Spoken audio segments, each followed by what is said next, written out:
وی نبی علیہ السلام چې لرې پورې ته بیت الله شریف ته به یې کتل او جړل دی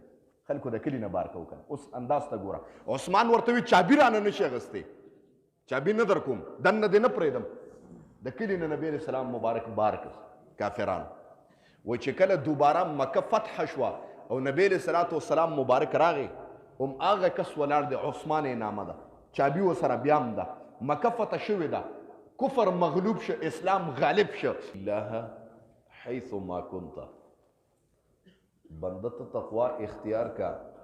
کم ځای کې چمته یې او که ګناه ده نه وشوه نو ګناه پسې یو نیکي کوه ځکه دغه نیکي دغه ګناه میټاوي. نننی درس کې د اخلاقو متعلق ذکر دی خصوصا تیر شوي جمعه ما په اخلاقو باندې خبره کړې وه خو ما اډه کې جوړ کړی دلته مې نه وکړې خو تاسو ته د اخلاقو د نبی علیہ السلام مبارک خبرم کوم. بیا دین که را رسېدلی دی مونږ ته د نبی علیہ السلام مبارک نه کافران متاثره شوي دي نو په اخلاقو باندې دې د وجې نه نبی علیہ السلام فرمایي وخالق الناس بخلق حسن ته چا سره ملاویږي نو ډیر په اخلاق او په ادب باندې ملاویږي. نن گویا دین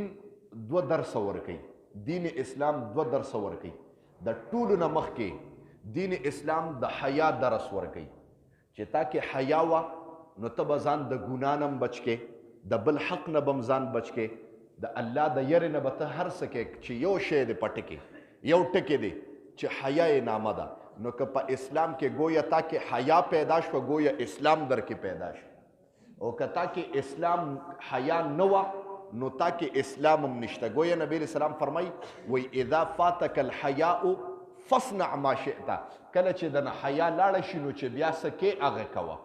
پته ولګېده چې اسلام اکثر د حیا درس ورکوي چې تا کې به حیا یې ډېره زیاته. دویم نمبر حیا د څه نه پیدا کیږي د ادب نه پیدا کیږي چې څومره تا کې ادب ډېرو دومره به حیا ډېری او چې څومره حیا ډېره ده دومره تا کې ایمان او اسلام ډېر زیات دی. الله دې موږ ټولو ته حیا را نصیب کړي ټول وایي آمین.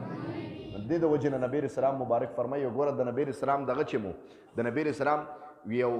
نبی علیہ السلام چې کله مکې والا استه د مکې نه نبی علیہ السلام خو پیدایشي کلی و اوس تا د دې کلي نه اوباسم ته به ډېرې چغې ووې چې وې باسئ د دې کلي نه. نبی علیہ السلام مبارک چې د مکې نه کافرانو استه هجرت یې کو نو نبی علیہ السلام دا دغه چې په د بیت الله شریف کې زه یو 2 رکعاته نفل ادا کړم. یو کس دی صحابي دی عثمان نوم دی د بنو شیبه قبیلې نه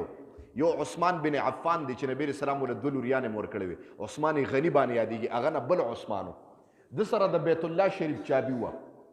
نبی علیہ السلام ورته دا بیت الله شریف راته کولو که زم اسم د دې کلي نه مې تاسو اوباسئ خو زما دا ارمان دی چې په دا بیت الله شریف کې یو 2 رکعاته نفل ادا کړم او بس اختتامی دعا وکم چې الله زه خو نه ځم خو د دا کلي نه الله دا خلق مې اوباسي. ما پس یو کس راغی دلته اډې ته ما ته یاره جي ستا خبرې ډېرې سختې دي نو خبره یې داسې کوله ما یاره ذاته یو خبره کوم که ته ووایه چې مه راځه کلي ته نو زه به د حدیثو دا کتاب داسې ونیسم په سینې پورې نوم یې درته نالم او د جومات نه به بار روزم زه به یم الله سره د احادیثو د مبارکو د دې سړي د وجې نه زه د دا کلي نه راووتم الله ته پوه شه او دی پوه شه. ما ته نه جي نه زما خو دا خیال نو بیا سمجھ کې خبره راله ما زه صرف رادم چې تاسو ته دین ورسوم د نبی اسلام احادیث مبارک که په دا باندې تا باندې بد لګېږي ته مه راځه که نه خیر دی ته ولې بیا خفه کېږي نو وی نه زما مقصد دا نه دی نو خبره دی پورې کوم نبی اسلام مبارک اسلام الله ته وفرمایل الینا خدا خلق مې د کلي نه بار کوي وی نبی اسلام چې لرې پورې ته بیت الله شریف ته به یې کتل او جړل دی خلکو د کلي نه بار کو کنه. اوس انداز ته ګوره عثمان ورته وی چابي رانه نشي اغستی چابي نه در کوم دننه دې نه پرېږدم د کلي نه نبی اسلام مبارک بار کړ کافران. وی چې کله دوباره مکه فتح شوه او نبی السلام مبارک راغی هم هغه کس ولاړ دی عثمان یې نامه ده چابي ورسره بیا هم ده مکه فتح شوې ده کفر مغلوب شه اسلام غالب شه د نبی اسلام حکومت راغی په مکه باندې هغه چابي هغه لاس کې نیولې ده نبی اسلام مبارک ته چابي واغسته. خلک حیران دي صحابه وایي چې چابي به چاته د بیت الله شریف ملاویږي خبرې ته توجه کوئ. نبی اسلام دننه ورغی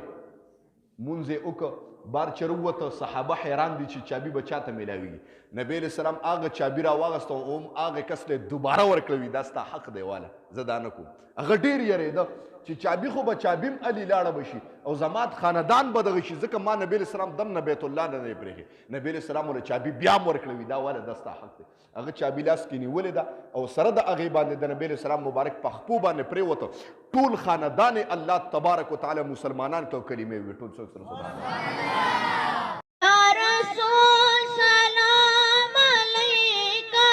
या हबीब सलाम अलैका